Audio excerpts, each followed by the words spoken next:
लगती हैं और हारी उम्मीदों का ऊंचा ढेर लगता है जब सड़क पर एड़ी की रगड़ देखकर अब तक जो भी हुआ सब बेअसर लगता है।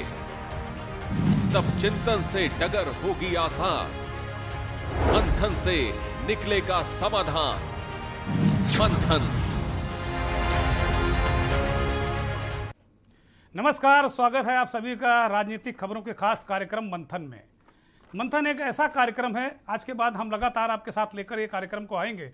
ये एक ऐसा कार्यक्रम है जो उत्तर प्रदेश, उत्तराखंड और देश की बड़ी राजनीतिक घटनाक्रम पर हम इस खबर में चर्चा करेंगे, इस कार्यक्रम में चर्चा करेंगे। और खबरें वो हम इसमें चुनेंगे जो इस खबरों की भीड़ में कहीं खो जाती हैं या केवल आप तक ये खबरें सिर्फ खबरें बनकर रह जाती हैं, सिर्फ सूचना के तरह आप तक पहुंचती हैं। सिर्फ एक सूचना नहीं, बल्कि ये हमारा जो खास कार्यक्रम मंथन होगा, इसमें हम मंथन भी करेंगे, चिंतन भी करेंगे, इसके पहलू भी आपको समझाएंगे। तो देखिए मंथन।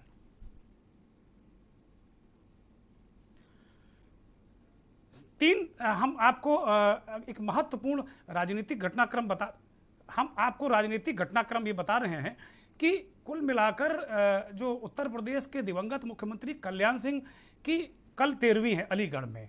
और इस कार्यक्रम को बहुत बृहद स्तर पे इसको सेलिब्रेट नहीं कहेंगे, बल्कि उनको श्रद्धांजलि देने के लिए बहुत बड़े स्तर पर ये उनकी 13वीं का जो आयोजन किया जा रहा है। मुख्यमंत्री उत्तर प्रदेश जा रहे हैं और तमाम राज्यों के मुख्यमंत्री और नेता तमाम इस कार्यक्रम में आ रहे हैं।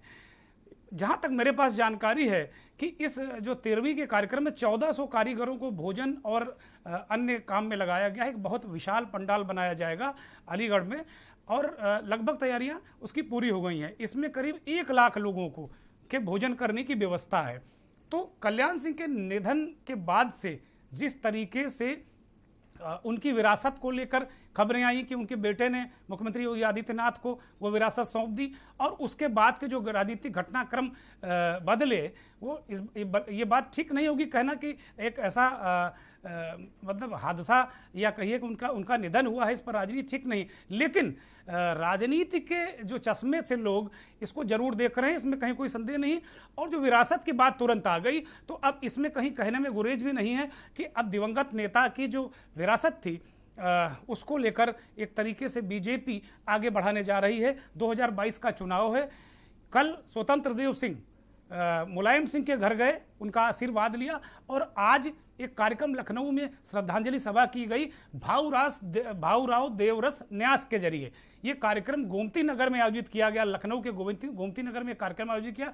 3 तस्वीरें आपके सामने हैं कि भाऊराव देवरस का जो कार्यक्रम जो न्यास है उसके तहत ये श्रद्धांजलि सभा लखनऊ के city Montessori school Gomti Nagar में आयोजित की गई।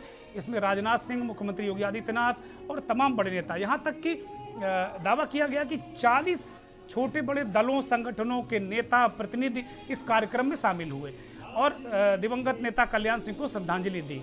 तो ये एक अलग तरीके का आयोजन किया गया। श्रद्धांजलि सभा थी, एक सामान्य श्रद्धांजलि सभा के रूप में इसको पेश किया गया था। लेकिन इसके मायने अलग है, इसके राजनीतिक मायने बिल्कुल अलग है, जो हम समझाने की आपको कोशिश कर रहे हैं।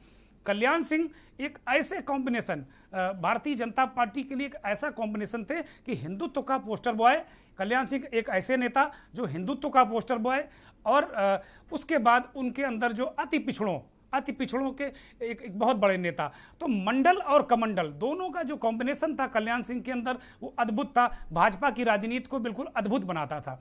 भारतीय जनता पार्टी ये जो कॉम्बिनेशन था इसको खोना नहीं चाहती किसी दशा में, और इसीलिए उसने जो 2022 के चुनाव की तैयारी की है उसमें कल्याण सिंह की विरासत का सवाल उठाया गया है। बाकायदे कल्याण सिंह के जो पुत्र हैं राजवीर सिंह राजू, एटा से भारतीय जनता पार्टी के सांसद हैं, उन्होंने बाकायदे ट्वीट करके कहा कि बाबूजी योगी जी को बहुत प्रेम करते थे। जग जाहिर है जिस तरीके से उत्तर प्रदेश के मुख्यमंत्री योगी आदित्यनाथ ने कल्याण सिंह की बीमारी से लेकर और उनकी अंतिम क्रियाविधि तक भूमिका निभाई, वो एक बेटे जैसी थी। और जाहिर सी बात पूरे घटनाक्रम में, पूरे कार्यक्रम में उनके जो अंत्येष्टि का कार्यक्रम था और जो आज श्रद्धांजलि सभा भी रही, तो उसमें देखने को मिला कि राजू, जो राजवीर सिंह राजू उनके पुत्र हैं, इकलौते पुत्र हैं कल्याण सिंह जी के, वो उतना सक्रिय न रहे, बल्कि फ्रंट फुट पर योगी आदित्यनाथ नजर आए और एक मानस पुत्र की तरह, एक उनके उत्तराधिकारी की तरह वो जो इस पूरी जो राजनीतिक विरासत है उसको, जिस दिन ये दृश्य अलीगढ़ में कल्याण सिंह का अंतिम संस्कार हो रहा था और योगी आदित्यनाथ की सक्रियता दिख रही थी, तो हम अपने न्यूज़ रूम के साथियों से कह रहे थे कि निश्चित तौर पर ये विरासत का मामला है। योगी जी जिस तरीके से सक्रिय नज़र आ रहे हैं वो निश्चित तौर पर भारतीय जनता पार्टी की विरासत और वरासत का मामला है। वरासत भले ही राजवीर सिंह राजू को मिलेगी, लेकिन विरासत जो है वो योगी आदित्यनाथ को मिल गई है। इसका खुद कबूलनामा कल्याण सिंह जी के बेटे ने कर दिया और अब पूरी तरीके से स्थिति साफ है। तो आज जो दृश्य देखने को मिला वो बेहद एक संवेदनशीलता, भावुकता। कल्याण सिंह को याद करके राजनाथ सिंह ने जो बातें कही, उन्होंने कहा कि राजनाथ सिंह ने जो कही कि कल्याण सिंह एक मेरे नेता थे, बहुत भावुक होकर राजनाथ सिंह ने कहा कि कल्याण सिंह मेरे नेता थे, बड़े भाई थे, और जब वो पार्टी के उत्तर प्रदेश के अध्यक्ष हुआ करते थे तो मैं भारतीय जनता युवा मोर्चा का अध्यक्ष हुआ करता था। तो एक तरीके से राजनाथ सिंह ने कल्याण सिंह को अपने से आत्मीय संबंध जोड़ने की कोशिश की, खुद को ये दिखाने की कोशिश की। योगी जी ने भी कल्याण सिंह को एक अद्भुत नेता बताया और कुल मिलाकर ये जो दृश्य रहा वो वाकई मतलब एक अलग तरीके का संकेत दे रहा है। और एक बहुत महत्वपूर्ण घटनाक्रम ये रहा कि मुलायम सिंह यादव को कल बुलाने गए थे स्वतंत्र देव सिंह, और उन्होंने मुलायम सिंह को पटका पहनाया और आशीर्वाद के साथ साथ में आज जो कल्याण सिंह की श्रद्धांजलि सभा थी लखनऊ में, उसमें आने का निमंत्रण भी दिया कि आप भी आइए। उसके बाद समाजवादी पार्टी का कोई प्रतिनिधि नहीं पहुंचा। मुलायम सिंह अस्वस्थ हैं, हो सकता है कि इसकी वजह से वो ना गए हों, और मुलायम सिंह और कल्याण सिंह एक दौर में बहुत ही करीबी, आपस में बड़े करीबी रिश्ते थे, और दोनों एक तरीके से उन्होंने अपनी अपनी पार्टियों के साथ में एक ऐसा गठबंधन किया था कि वो लग रहा था कि ये बहुत डेडली कॉम्बिनेशन है और शायद दूसरे दल कोई सत्ता में ना आ जाए। मायावती निश्चित तौर पर ऐसा मौका नहीं खोने वाली थी। उन्होंने सतीश चंद्र मिश्रा को भेजा और सतीश चंद्र मिश्रा मायावती के प्रतिनिधि के रूप में इस पूरे जो श्रद्धांजलि सभा थी उसमें वो नजर आए। तो कुल मिलाकर देखने को ये मिला कि समाजवादी पार्टी का कोई भी प्रतिनिधि, जबकि समाजवादी पार्टी पिछड़ों और अति पिछड़ों की राजनीति करती है, लेकिन समाजवादी पार्टी का कोई भी प्रतिनिधि कल्याण सिंह की ना तो अंत्येष्टि में गया, ना उनकी मृत्यु के समय उनके घर परिवार अस्पताल कहीं नजर आया, स्वयं अखिलेश यादव भी नजर नहीं आए। और इसके लिए विपक्ष जो सत्ता दल के लोग हैं या दूसरे दलों के लोग हैं, उन्होंने चुटकी भी ली। उन्नाव के सांसद साक्षी महाराज ने इसी तरीके का एक तंज कसा, सुनिए जरा। जी ने बहुत अच्छा काम किया जो मुलायम सिंह जी को देखने के लिए गए, तो अखिलेश यादव थोड़ा ही है, तो कल्याण सिंह जी चले गए दुनिया से और अर्थी पर तो फूल चढ़ाने के लिए भी नहीं आए। महाराज कह रहे हैं कि 2 फूल भी चढ़ाने के लिए अखिलेश यादव या उनका कोई भी प्रतिनिधि कल्याण सिंह जी को ना श्रद्धांजलि सभा में पहुंचा, ना उनकी अंत्येष्टि के कार्यक्रम में पहुंचा। अब देखना ये होगा कि कल 13वीं है कल्याण सिंह जी की, हो सकता है कि वहां इस पूरे घटनाक्रम के बाद अखिलेश यादव या कोई नजर आए। कल देखने वाली बात होगी। कल अलीगढ़ में 13वीं है। तो ये पूरा सियासी जो घटनाक्रम था, जो सियासी जो पूरा घटनाक्रम हुआ, उसको हमने आपको बताया। माफ कीजिएगा। अब कुल मिला के एक ये खबर हमने आपको बताई, इसके तमाम पहलू बताए। उत्तर प्रदेश की जो पिछड़ों अति पिछड़ों की राजनीति बताई, मंडल और कमंडल को लेकर जो हमने चीज़ें आपको बताई कि क्या स्थिति है। अब हम हमारे पास एक दूसरी खबर है कि मायावती को लेकर हमारे पास दूसरी खबर है कि बसपा की सुप्रीमो मायावती इधर कुछ दिनों से परेशान चल रही है। उनको ऐसा लग रहा है कि उनकी पार्टी उस तरीके से विधानसभा चुनाव में परफॉर्मेंस नहीं करेगी जैसा कि वो चाहती हैं। उनकी मंशा तो अंदर से ही दिखती है। वो चाहती हैं कि बहुजन समाज पार्टी सत्ता में वापस आए, और इसके लिए वो तमाम तरीके के प्रयास भी कर रही हैं। तो ये कुल मिला के देखने को मिलने लगा है। अब कुछ लोग बहुजन समाज पार्टी को डूबता जहाज भी कह रहे हैं। वो कह रहे हैं कि जब डूबता जहाज डूबने लगता है तो वो उसमें जो सवार लोग होते हैं वो धीरे धीरे कूद कूद कर भागने लगते हैं। पिछले दिनों इसमें सवार लोग तो ज़्यादा कूदे नहीं अपने मन से, मायावती इन्होंने धक्का जरूर दे दिया। वो तमाम ऐसे नेता नजर आए जो बहुजन समाज पार्टी की सरकारों में मंत्री रहे, विधायक मौजूदा हैं, उन लोगों को भी, लालजी वर्मा जैसे नेता को भी पार्टी ने बाहर का रास्ता दिखा दिया। लालजी वर्मा कोई छोटे मोटे नेता उत्तर प्रदेश के नहीं हैं। एक जमाने में लालजी वर्मा का जलवा जलाल हुआ करता था। जब बहन कुमारी मायावती मुख्यमंत्री हुआ करती थी तो लालजी वर्मा एक बहुत ताकतवर मंत्री, अगर आप देखें कि बाबू सिंह कुशवाहा, नसीमुद्दीन के बाद एक ऐसे नेता लालजी वर्मा ही एक ऐसे नेता थे जिनको एक बहुत अहमियत दी जाती थी सरकार में। लालजी वर्मा चले गए, इंद्रजीत सरोज पहले ही चले गए, राम अचल राजभर को पार्टी से बाहर निकाल दिया। राजभर जी मायावती की दूसरी सरकार में परिवहन मंत्री थे, बहुजन समाज पार्टी के प्रदेश अध्यक्ष भी रहे। तो ऐसे नेताओं को बाहर का रास्ता दिखा दिया गया, तो ये जहाज डूबता रहा। तो इसके कैप्टन ने ही, तो कैप्टन जो मायावती हैं उन्होंने खुद ही अपने जो इसमें सवार लोग थे उनको खुद ही धक्का दे दिया। तो अपने आप में ये सारी चीज़ें नज़र आने लगी हैं। और मायावती की जो बातें हैं वो भी बड़ी दिलचस्प होंगी। एक बार हम मायावती क्या कहती हैं इन दोनों, किस तरीके की उनकी शारीरिक भाषा है, राजनीति को लेकर उनका क्या सोच है।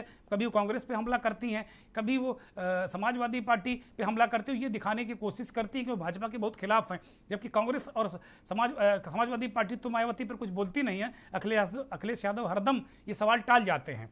लेकिन कांग्रेस ने अभी पिछले दिनों एक बुकलेट जारी करके ये कहा कि चोर चोर मौसेरे भाई। अभी पता नहीं चोर कौन है और मौसेरे भाई कौन है, हम नहीं जानते, दुनिया जानती है, हमें कहने की ज़रूरत नहीं है।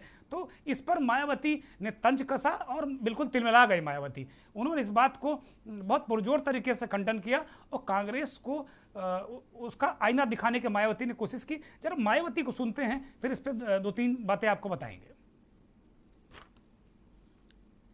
कि मेरा स्वास्थ्य अभी ठीक है, मुझे अभी किसी को भी अपना उत्तराधिकारी बनाने की ज़रूरत नहीं है। लेकिन जब मेरा स्वास्थ्य ठीक नहीं रहेगा तो तब मैं ज़रूर अपना उत्तराधिकारी घोषित कर दूंगी, ये भी मैं उनको बताना चाहती हूँ।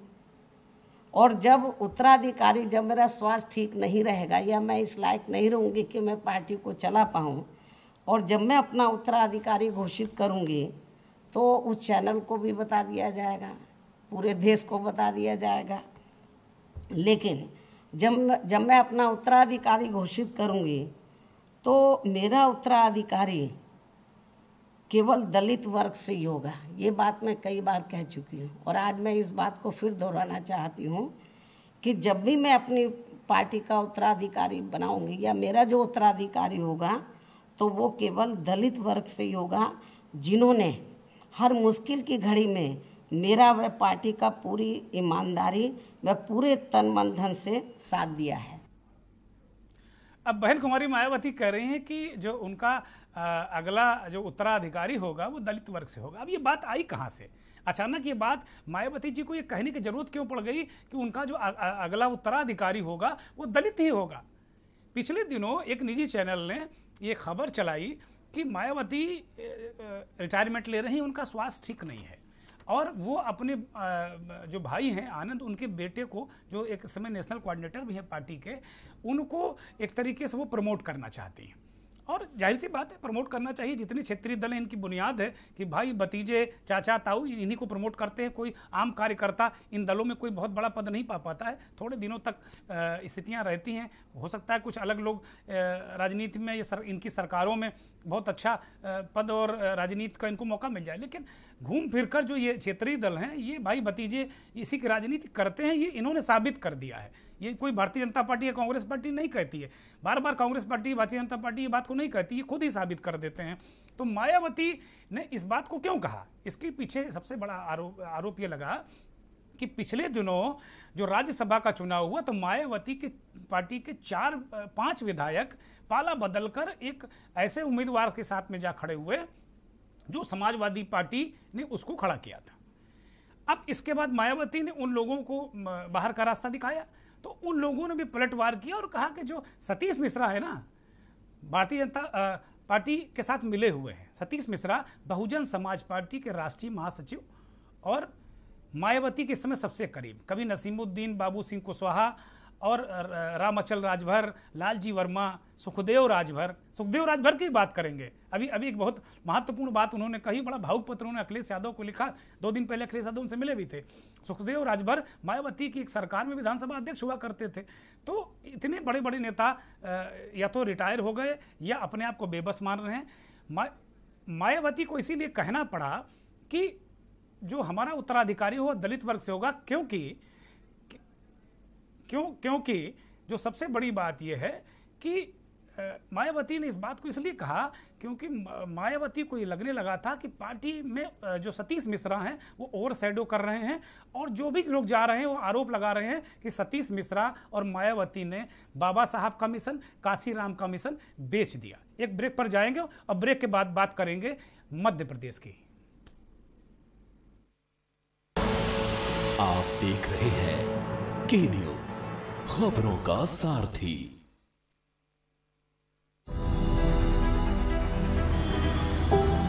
75 साल होने वाले हैं हमें आजादी मिले हुए, पर कुछ चीजें ऐसी हैं जिनसे हम आज तक आजाद नहीं हुए। जैसे सरकारी दफ्तरों की मनमानी से। इन दफ्तरों में खूब धक्के खाए, चक्कर काटे, सिफारिशें लगवाएं, कल आना परसों आना, चलता ही रहा। पर अब इनसे आजादी मिलेगी, अब ये सब नहीं चलेगा। दिल्ली के सीएम अरविंद केजरीवाल ने लगा दिया है आरटीओ के ऑफिस पर ताला। अब आप कल और परसों नहीं बल्कि अभी से आरटीओ से जुड़े सारे काम जैसे learners licence, driving licence renewal, RC transfer, duplicate RC और आरटीओ की सभी सुविधाओं के लिए बस www.transport.delhi.gov.in पर लॉगिन करें या 1076 पर कॉल कर घर बैठे अपने डॉक्यूमेंट्स पाएं। नमस्कार, मैं आपकी क्या सहायता कर सकती हूँ? ड्राइविंग लाइसेंस के लिए आपको 75वें स्वतंत्रता दिवस से आरटीओ की सब परेशानियों से दिल्ली को आजादी, क्योंकि आरटीओ की सभी सेवाएं अब घर बैठे पाएं। खुदी को आजमाया है तो ये अंदाज आया है, खुदी को आजमाया है तो ये अंदाज आया है। तुम में भी मैं हूं, शुद्ध प्लस पान मसाला। आप देख रहे हैं के न्यूज, खबरों का सारथी। ब्रेक से वापस आ गए हैं। ब्रेक के दौरान हम ये सोच रहे थे कि मध्य प्रदेश की राजनीति में बड़ी गजब है। वहाँ एक मामा जी हैं, यानी मौजूदा मुख्यमंत्री शिवराज सिंह चौहान। अब मामा जी बात बात पर यूँ कहिए कि जब एक तरीके से जबरिया लोगों से कहलाते हैं कि हाँ, मुझे मामा कहो, और खुद ही कई सभाओं में तो हम देख रहे हैं कि वो खुद ही अपने मुँह से ही मियाँ मिट्टू बन जाते हैं और कहते हैं कि आप लोगों का मामा ऐसा करेगा, बच्चों का मामा। तो मामा खुद ही मामा बने हुए हैं। कल जन्माष्टमी थी, तमाम इस तरीके से पूरे प्रदेश में तरह तरह के पोस्टर लगे थे, तमाम जन्माष्टमी की बधाई दे रहे थे। मामा भी तमाम कार्यक्रमों में शामिल हुए और वो लगातार कहीं भजन गाते नजर आए, कहीं झांकी सजाते नजर आए, कहीं करताल बजाते नजर आए, कहीं शंख बजाते नजर आए। मामा ने अपने बहुरूप दिखाए वहाँ मध्य प्रदेश में। लेकिन कांग्रेस भी कहाँ शांत रहने वाली थी। कांग्रेसियों ने मामा के पोस्टर लगा दिया और उन्हें कंस मामा बता दिया, जबकि पूर्व मुख्यमंत्री और शिवराज सिंह के राजनीतिक विरोधी कमलनाथ को कांग्रेसियों ने कृष्ण के रूप में दर्शाया। अब ये अजब लड़ाई है मध्य प्रदेश की कि कोई कृष्ण है कोई कंस है। ये तो जनता तय करेगी, ये राजनीतिक विरोध है। इसमें मुझे लगता है कि निजी हमले नहीं होने चाहिए। कृष्ण थे और जो मौजूदा लोग वो हैं, अच्छी बात है। मामा सबसे बड़ी बात यह है कि कांग्रेस को ये सोचना चाहिए कि शिवराज सिंह चौहान को लोग मामा क्यों कह रहे हैं, क्यों स्वीकार कर रहे हैं, क्यों चौथी बार सत्ता में आ गए। और कांग्रेस को मध्य प्रदेश की जनता ने सत्ता दी, उसके बाद भी वो सत्ता बरकरार नहीं रख पाए। अब और कमलनाथ जी की जो सक्रियता है उतनी है नहीं। कमलनाथ जी से ज़्यादा सक्रिय वहाँ नज़र आते हैं दिग्विजय सिंह। दिग्विजय सिंह लगातार वहाँ सक्रिय नज़र आते हैं और वो हर छोटे बड़े कार्यक्रमों में, हर जगह मंडियों में, किसानों की समस्याओं में, 13वीं वर्षी, शादी, बारात, तमाम कार्यक्रमों में दिग्विजय सिंह नजर आते हैं। कोई बड़ी बात नहीं इसमें, क्योंकि कमलनाथ को बड़ा नफासत वाला नेता कहा जाता है। ये तो कुछ आर्थिक मजबूरी फंस गई थी कांग्रेस की, जैसी छत्तीसगढ़ में फंसी हुई है अभी भी। वहाँ पर भी वही जो एक चुनाव के दौरान कुछ मजबूरियाँ कांग्रेस की थी। कांग्रेस की जो मजबूरियां थी वो उन्हीं को लेकर एक तरीके से जो पार्टी आला कमान की मजबूरियां थी उसी का फ़ायदा कमलनाथ भी उठा रहे हैं। अभी तक वो बने हुए हैं, पार्टी के जो चेहरे हैं वो बने हुए हैं, लेकिन वास्तव में बीच बीच में कमलनाथ के समर्थक इस तरह की पोस्टर लगा देते हैं। BD शर्मा साहब जो कांग्रेस के वरिष्ठ नेता हैं और कमलनाथ की कैबिनेट में मंत्री थे, जरा उनको सुन लेते हैं, कुछ फरमा रहे हैं वो। देखिए, हमारी ये संस्कृति नहीं है कि हम किसी को इस प्रकार के रूप में, ये अत्यंत दुर्भाग्यजनक है। कमलनाथ जी तुम क्या थे, हम ये कहें कि तुम कंस थे या तुम क्या थे, तो ये अच्छी बात नहीं है।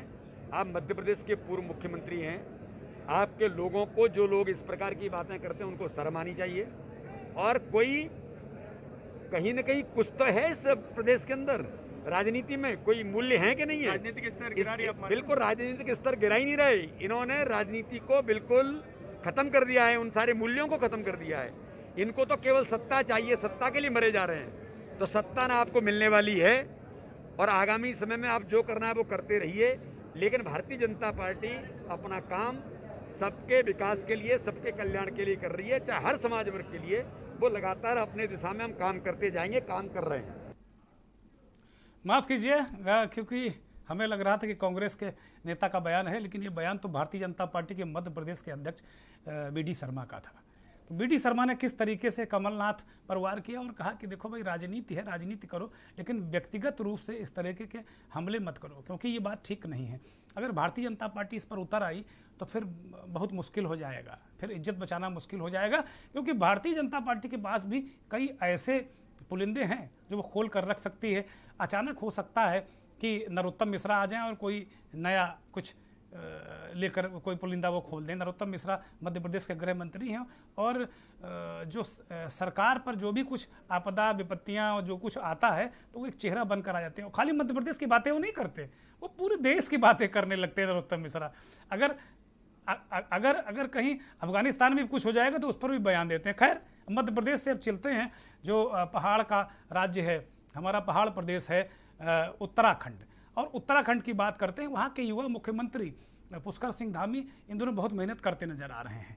धामी 2 दिन के जो अपना उनका क्षेत्र है जहाँ से वो आते हैं, जहाँ उनका अभी भी घर बार है, हालांकि वो पिथौरागढ़ के मूल निवासी हैं, लेकिन वहाँ से उतर कर नीचे उनका परिवार सीमांत क्षेत्र खटीमा में आकर बस गया है।